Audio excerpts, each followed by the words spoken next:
Madaling araw ng 27 ng Setyembre sa Habson Compound, Barangay San Miguel, nang nakawin ang mountain bike ni Rodrigo.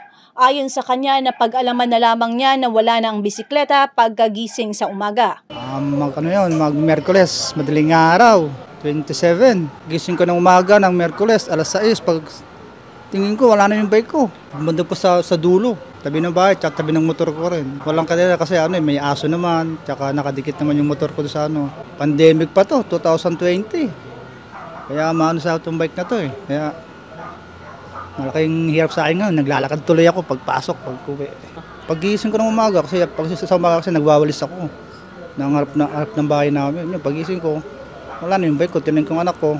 Kung sino kumuha ko yung mahimiram, wala daw. Wala na, nakaw na. Matapos ang isang linggo at 3 ng Oktubre pasado alas 4 ng hapon, nang ang kalapit bahay naman ang nabiktima. Pati gate hindi pinalampas at ninakaw. Isang lalaki ang nahulikam na nag-aantay ng pagkakataon na makuha na ang bakal na gate. Lilinga-linga at nagmamasid sa paligid.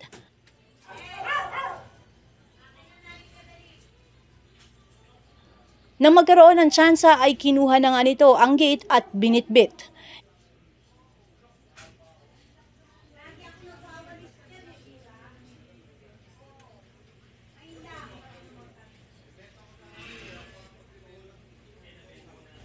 Kita sa CCTV footage na hirap ang suspect habang bitbit ang nakulimbat na gate. Naglakad pa ito sa Market Avenue ng nasabing barangay.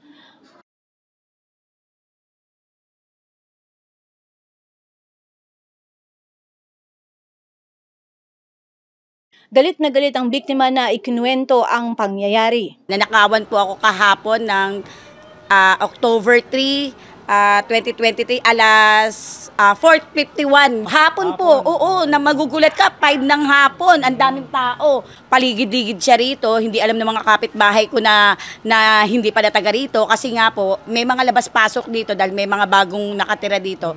So, akala, taga rito lang. Kaya madali niya nakuha yung gate ko na bakal na matanda pa sa anak ko. Antik na kung tutuusin, kaya malaki ang value yun, tsak yun.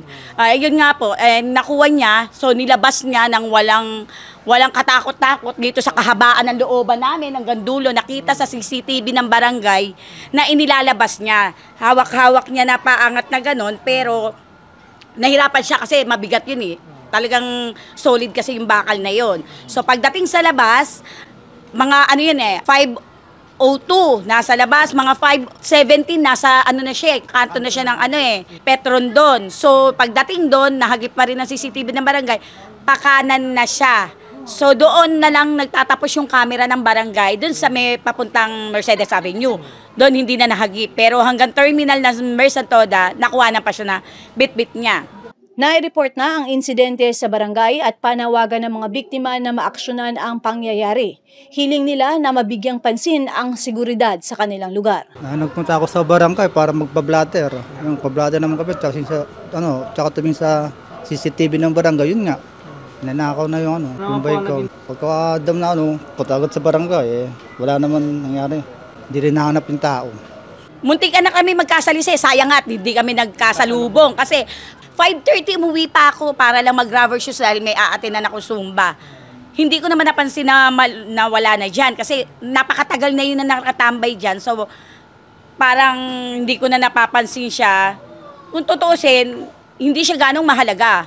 Pero ang nakakatakot, baka yung magnanakaw na yan, hindi natin alam kung napapasok na ang looban, baka hindi natin alam, pumasok na ng bahay natin at tutukan na lang tayo. So lalabas siya ng bahay nang walang alam ang mga kapitbahay, baka akala bisita nyo lang. Kaya kinakailangan mag-ingat tayong lahat. Nalaman ko yun ng 7 o'clock ko na nalaman, pumunta ako ng barangay para mag-report. So hindi naman nila kilala kung sino yun kahit nakita ko yung CCTV. So for blatter na lang. So nagpa-blatter na ako sa substation para i-report yan. In case na makita nyo yan sa lugar nyo, pwede nyo na yan bugbugin at nang sa gayon ay matuto na yan at naka-blatter na yan. Dahil complete evidence naman tayo laban dyan. Nakahanda rin po ako na kapag po yan nahuli, kahit magbigay pa po rin ako ng pabuya dun sa makakahuli niyan at mabigyan lang yan ng leksyon yung yan.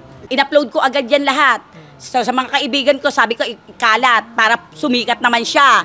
Oh, edi ngayon, may mga nagsabi na sa akin kung taga saan siya, taga Pinagbuhatan, and then tambay siya kung saan, mag-iintay na lang tayo ng konting panahon, madadampot na rin yung yan. Itong sa taong itong kumuwas ng bike ko, sana makonsyensya ka. Hindi lahat ng makukuha mo, Pasko, may araw ka rin. Sa barangay, mag-ingat sa mga taong ganito na walang pangundangan kumuha at kung ano-ano man lang kinukuha, sana mag-ingat ka lang. At sa mga tao rito sa amin. Pwede ka pa mamakla, mabibili ka pa ng bakla. Di ba sayang? Diyos ko, mas malaki pa yung kikitain mo sa bakla kaysa sa pagbebentahan mo ng gate ko. Yung gate na yan, walang halaga. Pero yung ginagawa mo, dun ako nang gigigil. Kaya willing pa ako magbigay ng pabuya para lang mahuli kang hayop ka.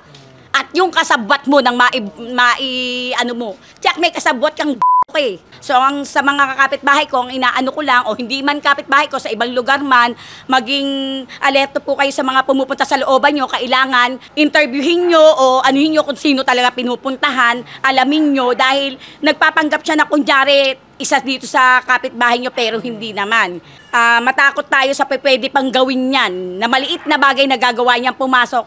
Pag nagkaroon pa yan ng pagkakataon, loob na ng bahay nyo. Kaya mag-ingat po tayong lahat. At sana mahuli hanggat maaga nang mabigyan ng leksyon yung mga ganyan tao at nang sana hindi na sila dumami pa. Ako si Luan Peñano para sa latest ng iNews Pasig.